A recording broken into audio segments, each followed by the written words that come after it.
High, আসসালামু আলাইকুম। সবাইকে জুমা মুবারক। আজকে শুক্রবার, জুমার দিন, ছোটখাটো একটা ঈদের দিন আর ছুটির দিন, আমারও ছুটির দিন। তো চলে আসলাম ছুটির দিনে। আমি একটু ঘোরার জন্য ফেনী টাউনটাকে বেছে নিই সবসময়, আর সেটা হচ্ছে মাস্টারপাড়া। এখন যে জায়গাটি দেখতেছেন এটা হচ্ছে মাস্টারপাড়া। আগেও আমি এই জায়গা অনেকবার আসছি, এটা একটা ফেভারিট জায়গা আমার। তো আমি যদি এখানে আসি, আমি নামাজ পড়ি হচ্ছে মাস্টারপাড়া লুমি হাজারি জামে মসজিদ। এইটি চারতলা একটি মসজিদ দেখতেছেন, এটা হচ্ছে লুমি হাজারি মসজিদ। তো এখানে মূলত আমি নামাজটা পড়ি। এর সামনে একটা হচ্ছে মসজিদ আর এখানে হচ্ছে অজুখানা। তো মসজিদটাও সুন্দর, অজুখানাটা অনেক সুন্দর। এখন আশেপাশের পরিবেশটাও অনেক সুন্দর। আমার কাছে এই মসজিদটাতে নামাজ পড়তে অনেক ভালো লাগে। এবং দেখেন কত সুন্দর একটা মসজিদ, বাইরের থেকে দেখতেও কত সুন্দর লাগতেছে।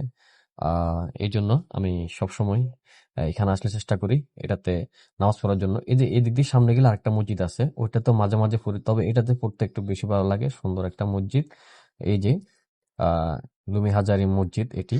আর মাস্টারপাড়া এই মসজিদটির আরো একদম ডিপলি বলতে গেলে সাবেক এমপি নিজাম হাজারির বাড়ির সামনের মসজিদ এটি। এই যে পাশে দেখতেছেন পুরা অবস্থায় আছে, কালো হয়ে আছে, এই বাড়িটি হচ্ছে নিজাম হাজারির বাড়ি। আর এই বাড়ির সামনে হচ্ছে লুমি হাজারি জামে মসজিদটি। তো হচ্ছে জুমার নামাজ শেষ করলাম, শেষ করে বের হয়ে গেছি। সবাই একসাথে বের হইলাম। তো আজকের মতো আল্লাহ হাফেজ, দেখা হবে অন্য কোনো ভিডিওতে, অন্য কোনো জায়গায়। সবাই ভালো থাকবেন।